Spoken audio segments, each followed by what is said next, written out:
And now, you are watching WCTV News live at 5. Welcome to WCTV's Newscast. I'm Seth Adams. I'm Joe Shirillo. This weekend, storm brought a record 11 inches of snow to the Waynesburg University campus. WCTV's Sarah Clegg gives us a look on how the students spent their snow day. Monday, January 26th, brought Waynesburg University its first snow day of the year. Classes were canceled and students were encouraged to stay inside, stay warm, and stay safe. The storm brought nearly 11 inches of snow Sunday night, and similar snowy and cold conditions continued on Monday. Over the snow days, I went to the gym a lot and I got myself caught up on schoolwork and studying, which was really beneficial because, you always can get yourself caught up. I was able to take a good mental health day and have a lot of fun, play with my friends in the snow, and catching up on some assignments for the rest of the week. Tuesday, January 27th, brought a day of virtual classes and online learning for students, and classes resume in person on Wednesday. For WCTV, I'm Sarah Clegg. The peak in admissions season is approaching fast. WCTV's Kat Taylor gives us a closer look at the admissions process for Waynesburg University. Waynesburg University offers a streamlined and accessible admissions process designed to support high school seniors throughout the college application season. I spoke with admissions counselor Alexia Schmader, who shared the advice she would give to high school students applying right now. Number one, to always be true to who you are.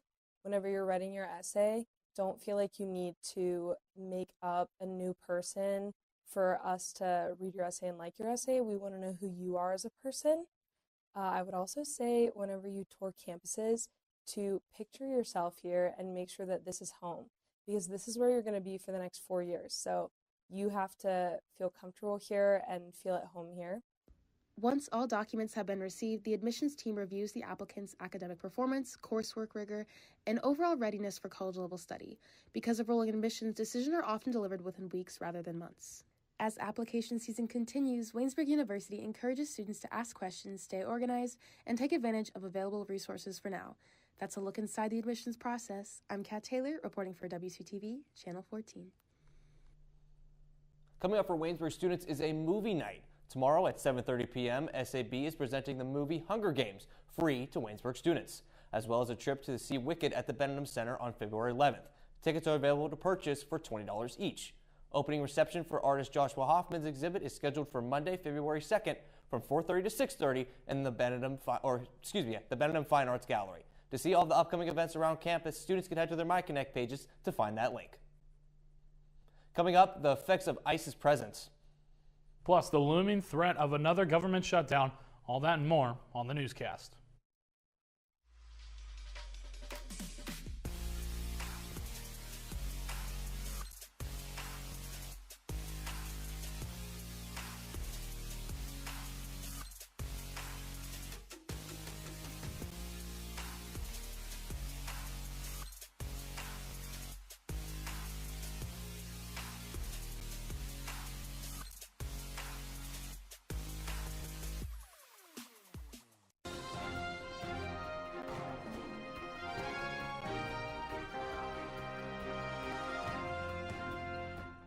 Welcome back to WCTV's Newscast. The Minneapolis police chief is speaking out against ICE's deadly tactics, calling them alarming. He says federal immigration officials are fueling fear and torching progress.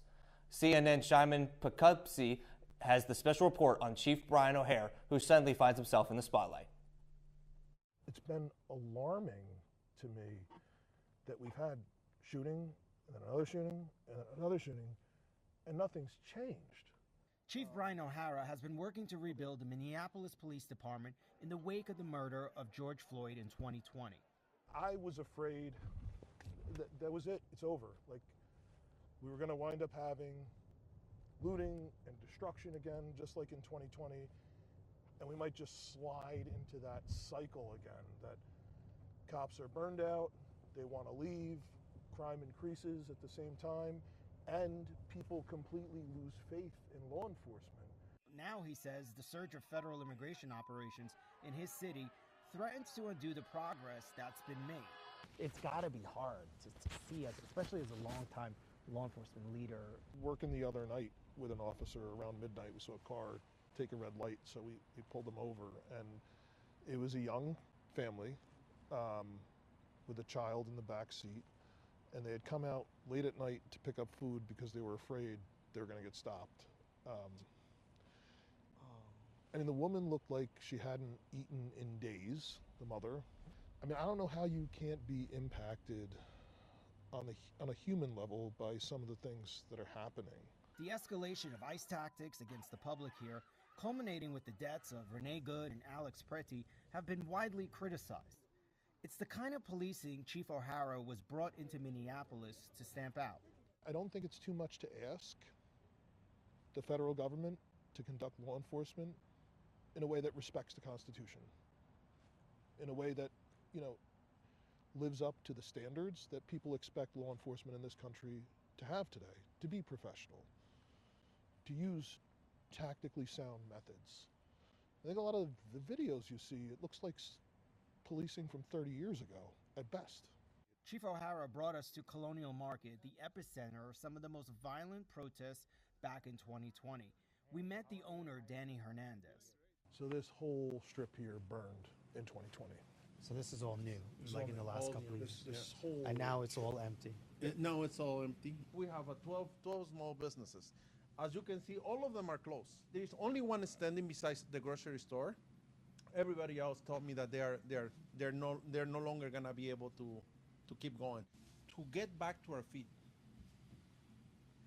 that's gonna be a challenge. So the impact, that it has, the scars are gonna be there. There's still ongoing public safety issues in these communities that we have to try and deal with.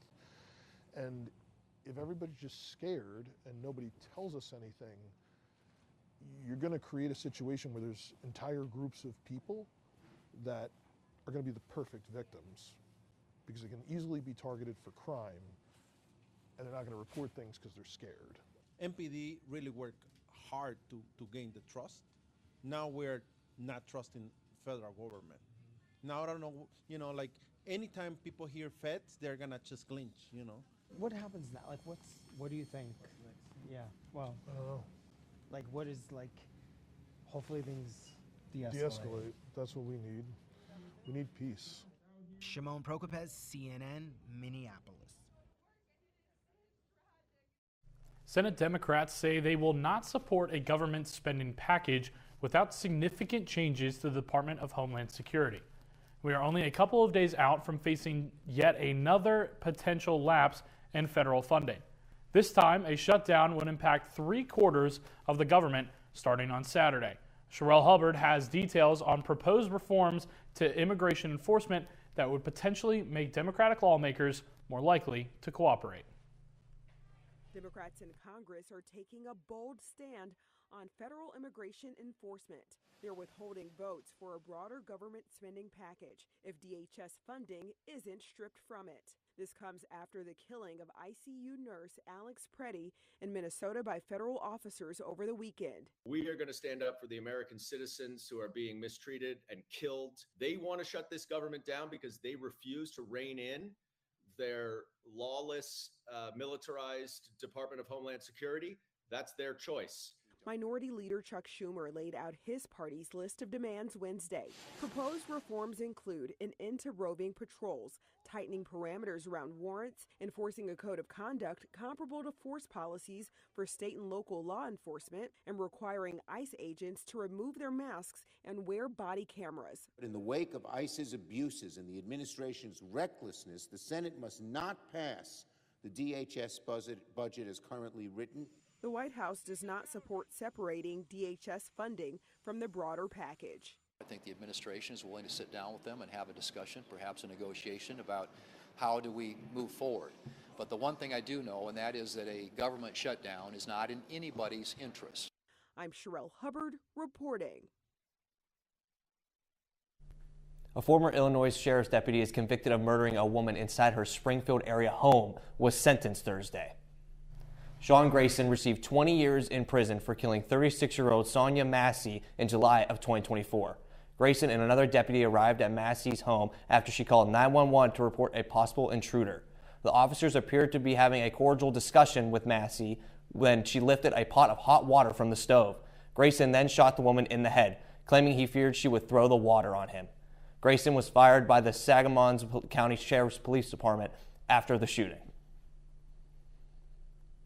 Former detainees who were held at Florida's so-called Alligator Alcatraz testified about their lack of access to legal counseling on Wednesday. A lawsuit filed on behalf of the detainees claims their constitutional rights were violated because they have restricted access to legal counsel. During the hearing, the former detainees testified they were given little information about legal resources. They also testified they had to use soap to write numbers on the walls and headboards because they were denied paper or writing utensils. A government contractor who schedules attorneys' visits testified lawyers are now allowed to visit detainees without scheduling appointments in advance. Attorneys are seeking a temporary injunction that would give the detainees the same access to counsel available in federal detention centers. That will do it for your national news. Coming up next is your business and entertainment. But first, we step outside with Breck and Beta to take a look at the weather. It's about 14 degrees out right now here in Waynesburg, Pennsylvania. And as you can see behind me, it snowed quite a bit this week. We're here to talk about that more later on the newscast. Oh, I didn't see you there. I'm Mia Hinkins, and welcome to Buell Hall, home of Waynesburg University's Department of Communication.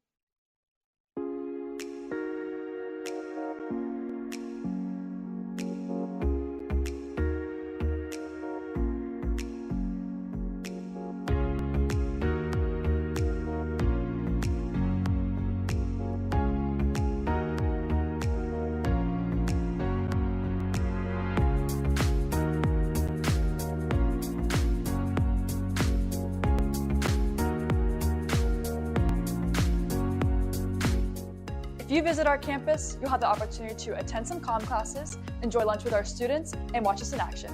We hope to see you here soon at Waynesburg University. To schedule your personal visit, go to waynesburg.edu/admissions/schedule-visit. Come grow with us at Waynesburg University.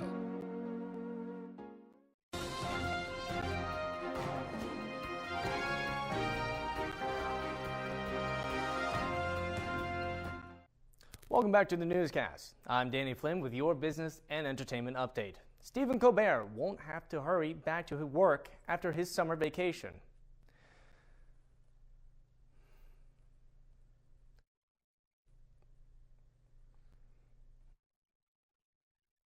Line 6 months ago, Colbert announced that CBS Paramount company Paramount Global was canceling the program after nearly 4 decades run.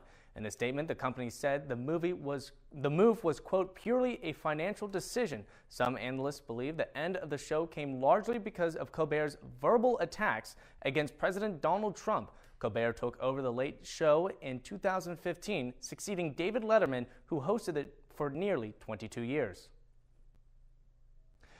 Music icon Pharrell Williams is facing a new lawsuit after his longtime creative partner, Chad Hugo. In a federal lawsuit, Hugo accused Williams of cheating him out of up to $1 million in royalties and profits. The suit says that money is from their collaboration in Neptunes and NERD. Pharrell's team says they are conducting a standard accounting review, and will pay Hugo if any money is owed. Is this weather giving you the winter blues? Now is the perfect time to plan your next vacation. Several cruise companies are offering major discounts. It's known as Wave Season. In today's Consumer Watch, Jen Sullivan highlights some of the hot deals you can score right now. With bitter cold temperatures sweeping the country, you may be dreaming of white beaches instead of snowbanks. And now is a great time to book a trip because many cruise companies are slashing their prices.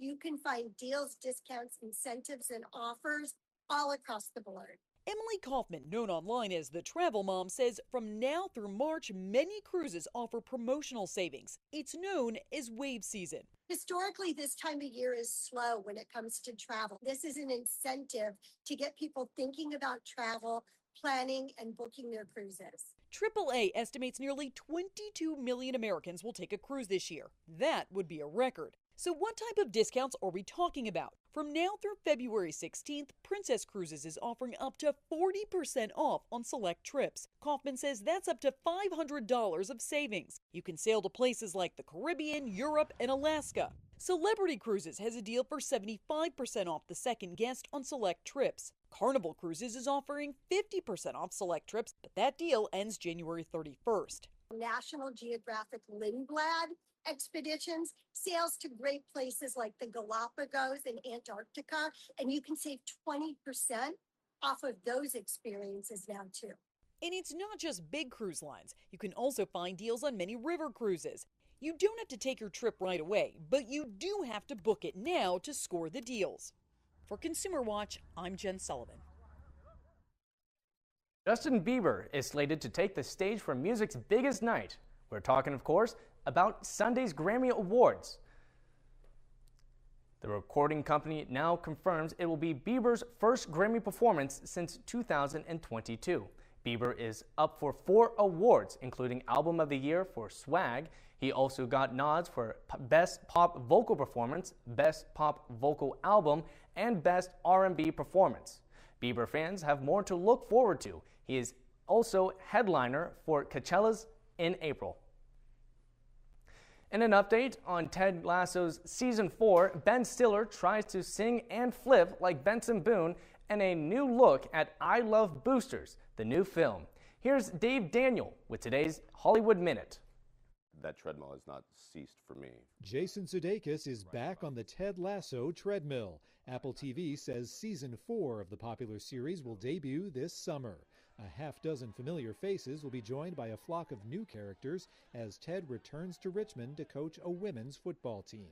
Instacart lets you choose your bananas. Get 'em just how you like. Instacart promotes its preference picker in its new Super Bowl ad with a back-flipping Benson Boone and Ben Stiller as his retro Euro disco pop duo partner who's determined not to be outshined. You'll see if he's okay on Super Sunday. What's a booster? Somebody that steals clothes from the store and sell it at a discount price? It's like community service. Keke Palmer leads a squad of shoplifters targeting a fashion maven played by Demi Moore in I Love Boosters. The first teaser just dropped for the new movie from Sorry to Bother You filmmaker Boots Riley. I Love Boosters opens in theaters May 22nd. Always fashion forward in Hollywood, I'm David Daniel. That'll do it for your business and entertainment update. I'm Danny Flynn. When we return on the newscast, Chase Maseko has your sports.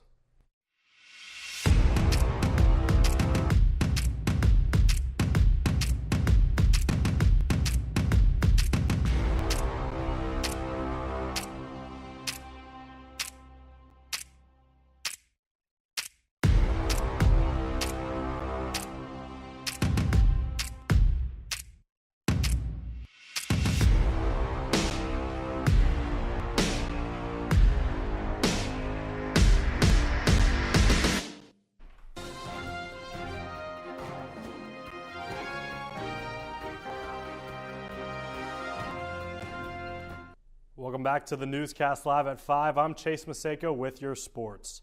Callista Friday led the Yellow Jackets with 18 points and scored her 1,000th career point last night in the 71-60 win over Franciscan for the women's basketball team. Mia Hankins added 17 points and Kara McFadden put up 15 points of her own in the win.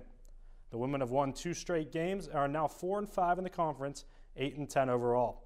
They sit 5th in the PAC South Division. Teal College travels to the Rudy Marisa Fieldhouse on Saturday. Tip-off is scheduled for 1 p.m. with the Waynesburg University Sports Network providing coverage of the game.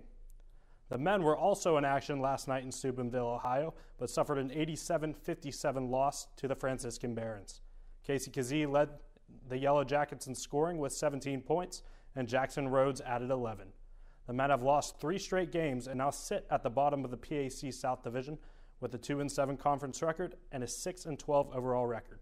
They will play in the second leg of the basketball doubleheader on Saturday with the Waynesburg University Sports Network once again providing coverage. Track and field is back underway for Waynesburg as both teams competed in the Muskie Meet at Muskingum University. The women shined, placing 4th in the meet and setting a new school record in the 200-meter relay with a time of 1 minute and 51 seconds. Junior Ella Rochelle, freshman Miracle Hershey, senior Ella Booth, and freshman Adair Settles were the runners for this historic accomplishment. Miracle Hershey also won in the 60-meter with a time of 8.18 seconds. This led to Hershey being the PAC Newcomer of the Week for track and field. On the men's side, Waynesburg finished 5th out of 11 teams. The team was led by sophomore Ethan Wilson, who won the 1,000-meter with a time of 2 minutes and 48 seconds. On the field side of things, junior Jacob Harker placed 3rd in the shot put with a 14.4-meter heave. Both track and field teams are back in action on Saturday at the Youngstown State Mid-Major Invitational. Other Waynesburg sports includes the men's wrestling team traveling to Latrobe tonight and a match against the St. Vincent College Bearcats at 7 p.m. And esports with multiple matches tomorrow night scheduled for 8, 9, and 10 p.m. Moving over to Pittsburgh sports, the Pittsburgh Steelers have officially hired a new head coach. Mike McCarthy is the newest head coach of the Pittsburgh Steelers. This hiring makes McCarthy just the 4th Steelers head coach since 1969. McCarthy was introduced Tuesday in a news conference with owner Art Rooney II and general manager Omar Khan. On the Penguins side of things, they are back in action tonight versus the Chicago Blackhawks. The Pens have won 4 straight games and sit at 2nd in the Metropolitan Division. After a grueling football season, we are now down to the 2 best teams. The Seattle Seahawks and New England Patriots will clash in Super Bowl 60 on February 8th at 6:30 p.m. This is a rematch of Super Bowl 49, where the Patriots won after a Malcolm Butler interception at the goal line. The Patriots are looking for their 7th Super Bowl win, while the Seahawks are looking for their 2nd Lombardi trophy. There is just over 9 days before we crown a new Super Bowl champion. That's going to do it for your sports, but when we come back, Brett Gambita has your weather.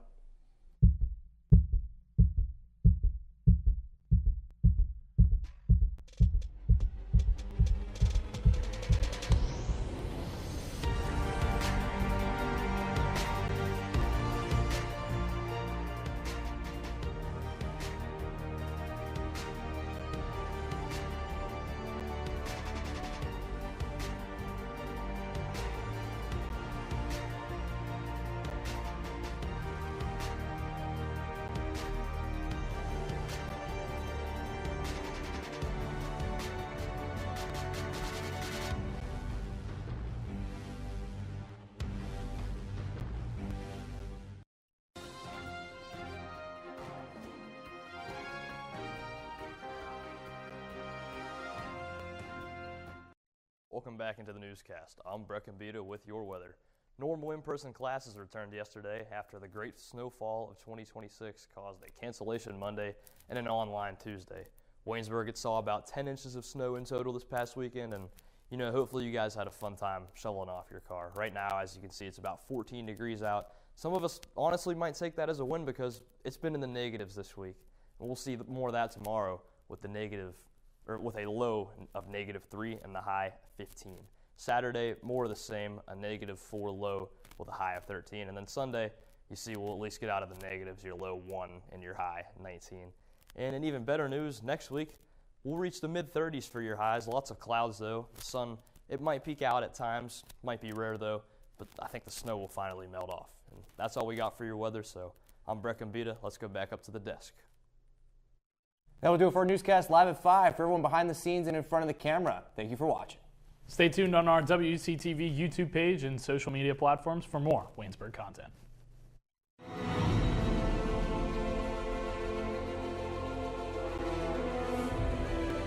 This has been a production of Waynesburg Community Television.